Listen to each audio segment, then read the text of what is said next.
What up, Wizards? It's Dev. SPMTG, we like it a magic, here for day number 2 of Bloomin' Onion preview season, and things are looking good down in the Burrow, y'all. We didn't get quite as many cards as day 1, which is fine, because we got like 60 cards day 1. It's a bit much. Today, a little bit more of a relaxed mood, but we didn't get quite as few just like garbage cards as we did the first day. A lot of limited stuff just to showcase mechanics. We're done with that. We only got like 15 cards to look at so far today, but most of them pretty good. I say most of them, as usual. We're going to start with like some commons that might not be great. But again, most of the cards today are actually worth talking about for some length. We're going to get to the new stuff directly, don't worry. But I got a couple of things I want to kind of throw your way real quick if you don't mind. Don't worry.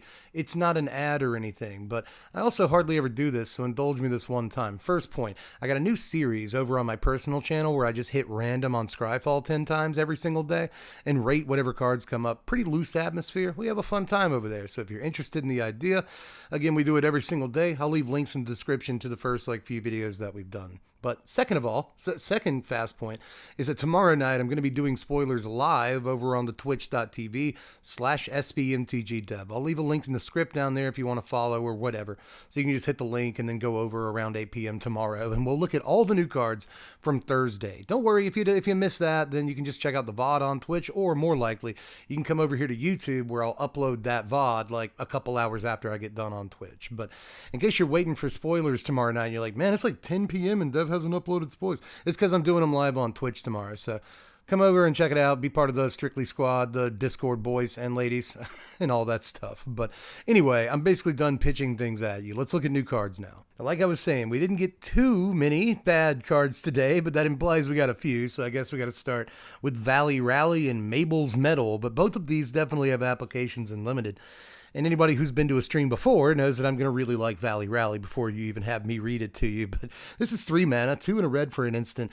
Gift a food. So you can give your opponent a food if you want to when you cast this spell. Creatures you control get +2/+0 till end of turn. If the gift was promised, target creature you control gains first strike till end of turn. So if you don't promise the food, it's just a burn bright. And I like myself a burn bright in mono red, man. We have won a bunch of games on stream with burn bright. We've also lost a bunch of games with our burn bright deck, so I'm not meaning to imply this is a very good card or anything, but you can definitely blow them out, especially if you do give them the food. So I actually kind of like this, but again, really the only applications are for Limited, and if you're deluding yourself on stream like me, then I guess you could try to play it. But let's move on to Mabel's Medal, which is 2 mana, 1 and a white for an instant. Target creature gets +2/+2 till end of turn. Up to one other target creature gets +1/+1 until end of turn. Normal combat trick, but again, one that could probably just completely blow people out, a total of +3/+3 across 2 bodies. That could do some real work in combat if your opponent's not blocking right, but altogether, again, it's just kind of a normal run-of-the-mill combat trick, and I can't get too hype about those, especially when there's better cards today. I guess the only other 2 cards today that are in the we gotta get past these to get to awesome cards category are probably Quake Tusk Boar and Brambleguard Captain. Now, Quake Tusk Boar is at least simple, kind of like that. It's 5 mana, 3 and 2 red for a 5/5 elemental boar with reach and trample and haste. I don't mean to imply this card is completely useless. Again, in Limited, this is going to have some real applications, man. 5 mana for these stats and 3 keyword abilities, 2 of which at least are really, really good. Trample and haste, in case you're wondering, are fantastic abilities. This could actually be a really good top end in some Limited, aggro or even mid-range decks. I do feel like this is a pretty powerful finisher there. But aside from that, Brambleguard Captain is 4 mana, 3 and a red for a 2/3 mouse soldier. At the beginning of combat on your turn, target creature you control gets +X/+0 till end of turn, where X is Brambleguard Captain's power. So cool that it can target itself and just be kind of a 4 mana 4/3, but increase this thing's power somehow, and it actually gets kind of serious, kind of fast. And again, might not be the worst sort of top end to a mouse deck in Limited, but that's about as far as it goes. Boost up a flying guy or guy with trample, it's not too bad. But anyway, we got to keep moving on here to cards that are at least slightly better. We got to take a look at Sugarcoat and Bright Blade Stoat, because I just couldn't resist a rhyme. I got it in my blood, man. But Sugarcoat is 3 mana, 2 and a blue ski for an aura. It's an enchantment that enchants a creature or a food, cutely. It also has flash. Enchanted permanent is a colorless food artifact with 2 taps, sack the artifact, you gain 3 life. And it loses all other card types and abilities. You can put this on a food. It's super cute that you can sugarcoat a food and make a food into a food. It's very adorable, but this isn't quite like Imprisoned in the Moon. It's not even like Eaten by Piranhas, which is probably the better card and doesn't see a whole lot of play. But it is for Blueville, and I'm always happy about that, especially at instant speed. So I do think there's like some application for the card somewhere, you know? I thought that it might be good in blue commander decks, but I've already seen like everyone on the internet today be like, this is actually worse than every card you could play. So like now I'm kind of second guessing that evaluation. But I do love the flavor. Pause for pun applause. But either way, I think that the card is like really, really well designed, and I always love versions of this effect whenever we get to see him. And this is pretty powerful for what it's worth. And in limited, it's a Ginger Snap Keep. Sorry. Let's move on to Brightblade Stoat here. This is 2 mana, 1 and a white for a 2/2 Weasel Soldier with first strike and lifelink. So a lot has been made about this being the first Weasel ever in Magic. That's kind of fun. But I actually think he's kind of good. Note that he's like, I was going to say all the way up here in the video. I mean, he's like the 6th card we've looked at, but that means he's like halfway through the cards that we got today so far. So I actually kind of think this is good. I went on Scryfall and I looked at all of the mono white 2-drops available to play in standard after rotation. And this guy's like the 3rd best guy. he's actually pretty good. It's like Resolute Reinforcements is always going to be good. And then Regal Bunnycorn, I guess, like maybe that's going to be a better card in the upcoming format. And like, there's a few, I guess, like, to give myself slightly more editing, I guess there's like Spellbook Vendor. Like there's a couple of decent white 2-drops, but this dude is definitely like in the top, 10% or whatever. I come from a time, I'm an old man. Where I come from an era where if I see, a mono white 2-drop with first strike and lifelink and it's a 2/2, I'm like, well, that's a knight. Knights are pretty good, It's actually just a good old knight that's actually really easy to cast. So I don't hate this thing, and I think that in like certain, life gain decks, like maybe this is halfway decent. Decks with auras in them, or like other ways to increase its power. Like I don't know, man. You're not going to get me to hate this dude. I don't know that anyone out there hates him. That's a very strong word, but I like him more than I should. Let's take a look next at Brazen Collector, just all by itself. I think it deserves that. This is 2 mana. It's 1 and a red for a 2/1 Raccoon Rogue with first strike. Whenever it attacks, you add a red mana. Until end of turn, you don't lose this mana as steps and phases in. Good Magic card. I'm fairly convinced this is at least halfway decent. I mean, I just spent all that time telling you that a 2 mana 2/2 first strike is good. So, a 2 mana 2/1 first strike? Come on, it's basically the same thing. It's like, to be real though, these are Thalia stats. And like we know that Thalia is halfway decent in combat, at least for a few turns, right? So, this can attack profitably for a turn or two, especially if you're on the play. And then suddenly, you're ramping in red. It's not like red has never been able to ramp before, but I feel like it's just now remembering it can do that, without having to give you like treasure tokens or anything like that. Like red can just ramp you, which I kind of like, it's been a while since Seething Song, since red really stood up for itself when it comes to ramp. And I think this is a pretty good start, man. It's not exactly a mana dork or anything, but it's about as close as red is going to get. And I love it. But let's take a look at a couple of mice next that actually I think go together really well. It's Manifold Mouse. For some reason, that's his name. And also Heartfire Hero. So big fans of alliteration in the mouse creature type here. But anyway, Manifold Mouse is 2 mana. 1 and a red for a 1/2 mouse soldier with Offspring 2. At the beginning of combat on your turn, target mouse you control gains your choice of double strike or trample until end of turn. Now, double strike and trample together are known to be a pretty wicked combination, man. We all played through Embercleave a couple of years ago, and if you didn't, congratulations, but it was a lesson you probably should have learned because double strike and trample is a ridiculous combination. So if you have 4 mana, getting 2 of these guys effectively is ridiculous. You really only get like 1 point of toughness of difference if you actually offspring this. So I think it is worth it if you have the mana and you rip this off the top of your library, or maybe you have a better turn 2 play. You make this your turn 4 play, you're feeling pretty good. So, I like that it has relevance the turn it comes into play, regardless of whether or not it's attacking. So it does do something the turn you play it. That's always important, especially for aggro decks. So I don't think it's like the best red 2-drop in the format day 1 or anything, but I do think there's an awful lot going for this, especially considering it can target itself and it rewards like you playing a 1-drop mouse kind of a lot if you get this on turn 2. And here's conveniently, we have a really good 1-drop mouse sitting right next to it. It's Heartfire Hero. Now this may be the uncommon and Manifold may be the rare, but I think this is probably the better card out of these two. This is a single red mana for a 1/1 mouse soldier with Valiant. That means, of course, whenever it becomes the target of a spell or ability you control for the first time each turn, put a +1/+1 counter on it. When it dies, it deals damage equal to its power to each opponent. So this kind of feels like a prowess creature, like a Monastery Swiftspear, right? Like a sort of prowessy 1-drop creature in red, but it's also kind of a cacophony scamp. Right, I love that it a little bit combines those two abilities to make a really impressive 1-drop at the end of the day. Yeah, it only triggers once per turn, I completely understand that, but even though this is like a watered-down heroic ability and a lot of people are pooping on it, I actually think it allows for an interesting design space. Like, what if heroic only procced once a turn? We could probably do some way more impressive stuff with it, and obviously, that's what we're seeing here. You know, a +1/+1 counter on it every time you target it with something means that it's actually a lot like a Monastery Swiftspear in some of the same, like, play lines that we already have access to and see all the time in Standard.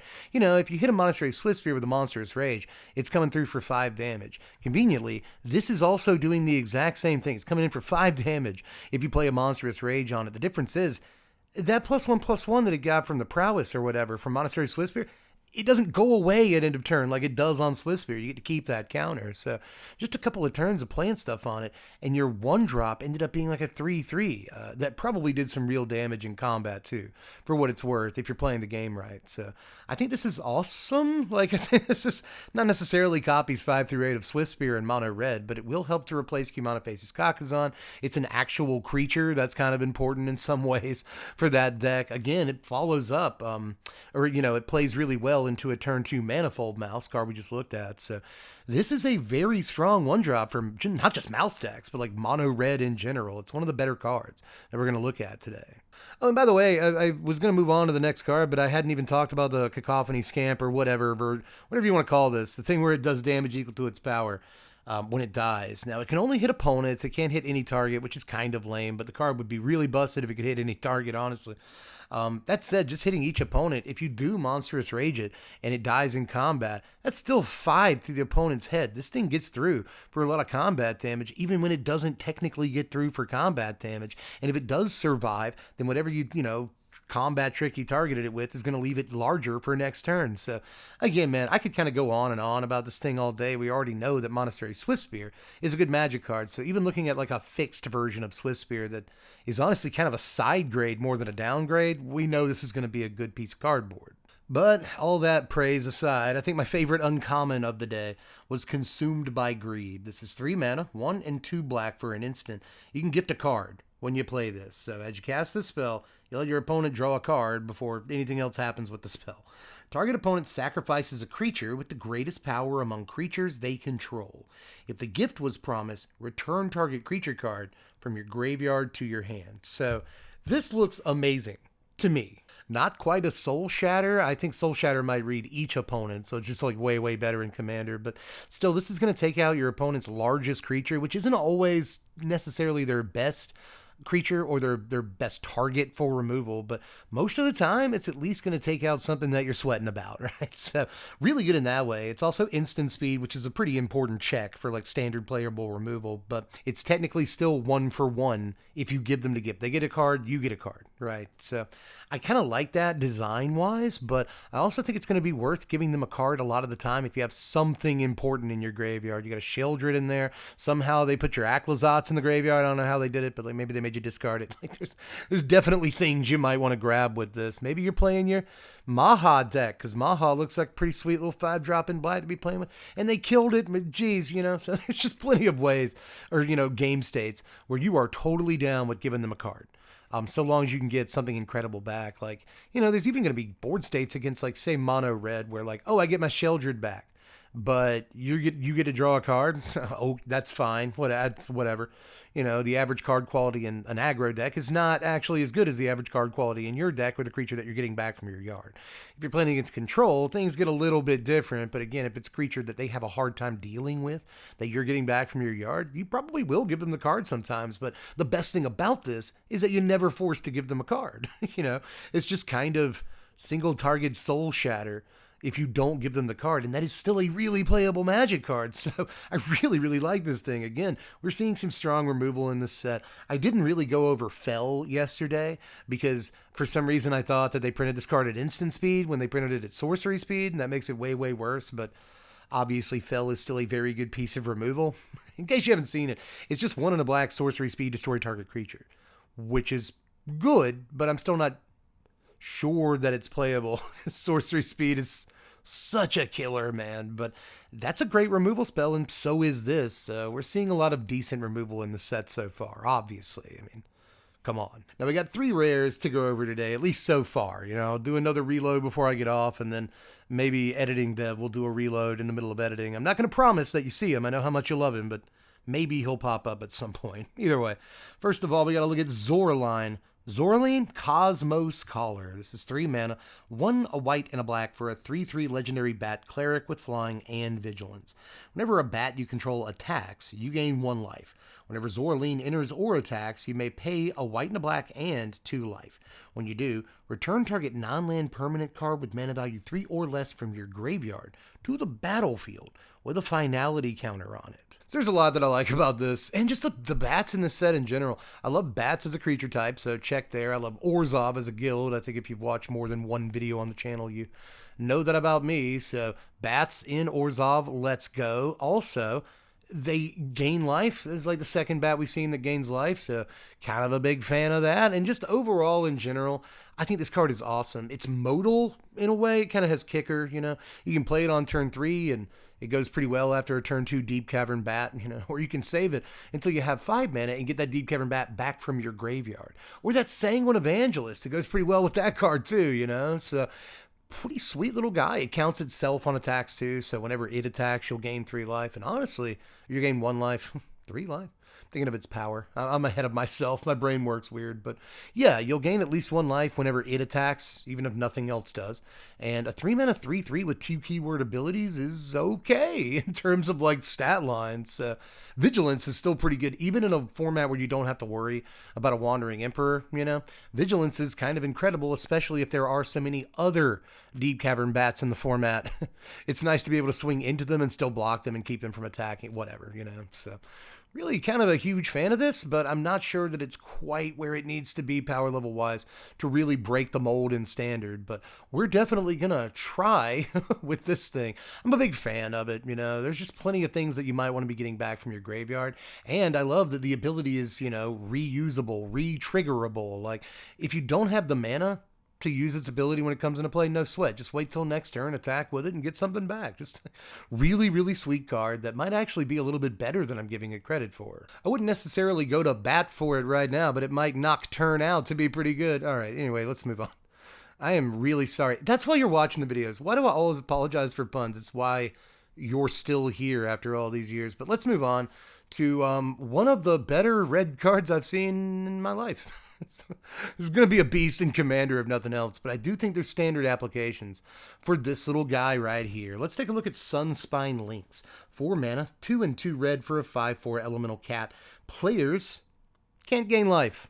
Sorry. Also, damage can't be prevented, just in case you're getting any funny ideas. So, players can't gain life. The damage can't be prevented from anything. And when it enters the battlefield, it deals damage to each player equal to the number of non-basic lands that player controls. So again, those are 3 very good lines of 2.5 very good lines of text in Commander, right? So, yikes, it's going to come down and do a bunch of damage to most players at the table that aren't you. And, you know, you might take a couple of hits, but who cares, you know. But I really think in Standard, man, especially if there are life gain decks that matter, and like there very well may be, you know, we know that in, what is it, Duskmourn, I think, we're going to get a Leyline that, like, cares about life gain. So it's not like those decks aren't still going to be viable. I don't know if that's the right word to use. Were they ever viable? Either way. Like, this shuts off life gain and that's fun, right? So cool sideboard card if nothing else. But On the other hand, cool main deck card too, because like most decks in Standard are going to play a fair number of non-basics. So if this comes down on turn 4 and does, 2 to 3 damage to your opponent, maybe even more, depending on if they don't have any basics in their deck, then that's pretty good, Jack. But, if it comes down on turn 8 and ends up doing 6 or 7 to your opponent, then suddenly you just win the game because you resolved this spell, never mind attacking with it. And that kind of like softens the blow of it not having haste or some similar ability, right? So I just, we haven't really played 4-drops in mono red in a good long time, but if we're going to, this is the card that's going to force our hand. Again, sideboard if nothing else, but definitely think main deckable. Now, the final card of the day, and the best card of the day by, I'm pretty sure, a wide margin, probably my favorite card in the set overall so far, and even possibly my favorite black 1-drop of all time. I know, these are super bold statements, but I just cannot help but love Iridescent Vine Lasher, man. Poison Ivy over here, a single black mana for a 1/2 Lizard Assassin that has Offspring too. It doesn't even have to have Offspring too for me to love it, but it does. It also has Landfall. Whenever a land you control enters the battlefield, this creature deals 1 damage to target opponent. I love that this guy's initials in Roman numerals are 4, because that's how many are going in every single deck I ever build in Standard while this card is in the format, dude. I love this little guy so much, dude. We just got an effect like this. Spitfire Lagak or some nonsense. I forget exactly what the card is, but that card costs like 4 mana for a very similar landfall ability. Maybe it hits each opponent, and that's why it costs 4. This is a single mana. This is a quarter of the cost of Spitfire Lagak, and I'm not even sure I'm getting the name of the card right, but when that came out, I was like, okay, I kind of like this, but it costs 4 mana. Oh, if only it didn't cost 4 mana. Now it doesn't. It's really. I am just super, super impressed by this, man. A single black mana to probably deal like a guaranteed 3 damage with your 1-drop, like most of the time. And I'm not even counting combat damage, right? And that's just if you play it on turn 1 and start playing lands and your opponent doesn't do anything about it. If they do burn a cut down on it, like, okay, that's cut down you don't have for my 3-drop or my deep cavern bat or whatever. So burn a cut down on this, I'm almost happy about it. You know what I'm saying? But if you don't have a way to kill it, then suddenly you're going to take like a lot of damage over the course of the game. If the average amount of lands played in the game is somewhere between 4 and 6, that's a lot of damage for a 1-drop to account for. That said, you can play another one on turn 2 and then play your land, and suddenly you shock your opponent when you have 2 bodies on the table. Unbelievable. I'm not even talking about offspringing this yet. Maybe you offspring this on turn 4 before you play the land and then play your land and shock, and it's all good. It's all good, but of course it's amazing with like land ramp. It's good with like things like Invasion of Zendikar that get you 2 lands at a time. It's pretty good with like the deserts that already do a damage when they come into play, so you double up on the damage. Obviously, I should point out fetch lands. We just lost the new Capenna lands to rotation, but like that's fine. It's totally fine. We still have other ways of like, fetching lands in the format. Plus we've got like, Field of Ruin effects and stuff to put extra lands into play on our side of the table. I'm getting very excited, and I can't English properly or remember words. You put the cards on the mesa.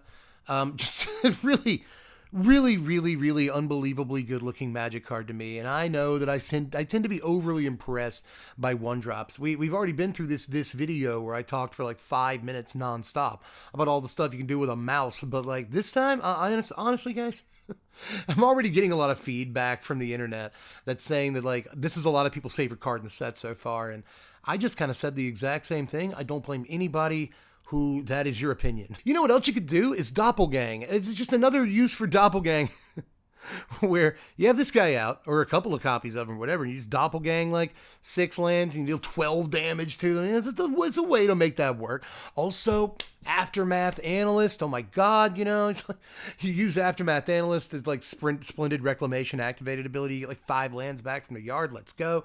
There's a card in this set actually.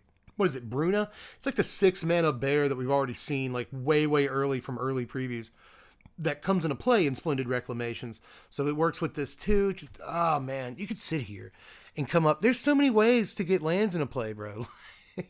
So many ways to get lands into play. We have cards in Standard right now that I believe let you play extra lands in a turn. Not just like ramp like Invasion of Zendikar, but stuff that literally says like you may play an extra land. And that's awesome. So, jeez, bro. Like, I don't know if you can tell that I like this Magic card. I'm being way too subtle about how much I love this card. All right, I need to calm down. I've got to sit with myself for a moment, edit this video in quiet, and then I'm sure like once I get to this card again during editing, I'll get red in the face again, just with pure joy and excitement. There's not, I wanted Bloomburrow to be that kind of set. Final thoughts, everybody, for the video. I just already done my reload, so I know there's nothing else right now, but I really wanted Bloomburrow to be the kind of set that fills me with joy every now and again. You know what I mean? You just don't get that much. Like every now and again with OTJ, I'd be like, that guy's wearing a cowboy hat. And then with Markov Manor, every now and again, Karlov Manor? Yes. Every now and again, I would be like, that guy's wearing a detective hat. And it's like, it's all clever and cute, and there's lots of hats, but, I haven't really felt that pure, unadulterated, like, oh my god, look at that Magic card kind of joy. But for a while now, I've missed the presence of a card like this that really gets the juices flowing. And I didn't mean that in a gross way. Please don't take that in a gross way. But yeah, I just really want to sit here and praise this card for the next hour. But I'm not going to do that. I'm going to turn it over to you, and you tell me what you liked from today. Tell me if I'm just nuts and this is a terrible Magic card, but I'm pretty sure it's not. I'm pretty sure it's actually amazing. So just let me know, whatever you like, whatever you're planning to do with all the stuff we've seen from the set so far. Hit me up in the comments section. I'm all ears. I actually do read your comments. Try not to say anything nasty. Don't get nasty down there. Anyway. Aside from that, just do all the stuff, like I said earlier, I got a new series going on the other channel, link in the script. You can check out the Twitch. There's plenty of VODs on there if you want to kind of pregame for tomorrow, but we will be on Twitch tomorrow at 8 p.m. EST, maybe slightly later, all depends, but probably not.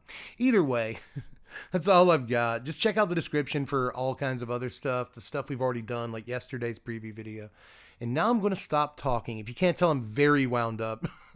Mostly about the stupid lizard that we just looked at. I cannot wait to just burst out of the gate with 4 copies of that bad boy.